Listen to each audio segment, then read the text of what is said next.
इंग्राजी नववर्ष समस्त को बहुत बहुत शुभेच्छा। ओडिशावासी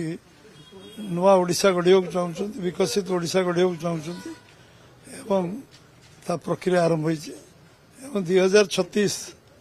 जो 100 वर्ष पूर्ति हम स्वतंत्र ओडिशा प्रदेश गठन निश्चित भाव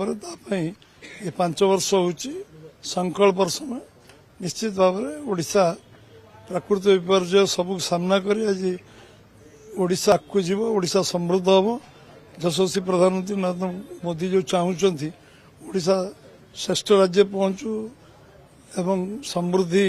शीर्ष में पहुंचू एवं भारत अर्थनीति गोटे मुख्य भूमिका ओडिशार रहू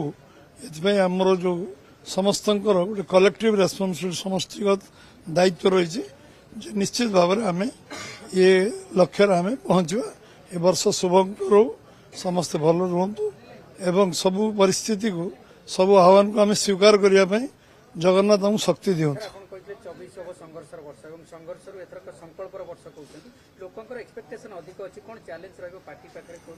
स्वाभाविक भाव जो 75 स्वाधीनता पर बहुत लोक समस्या अच्छी लोक अपेक्षा रहो जो बहु काम हो अल्प दिन हो 5 वर्ष गोटे छोटिया समय नुहे 6 मास जारी 4.5 वर्ष पाखापाखि अच्छी ये 4.5 बहुत कम करहब लोक एक्सपेक्टेशन जी अच्छी अधिक कम करने बीजेपी सरकार समर्थ हो।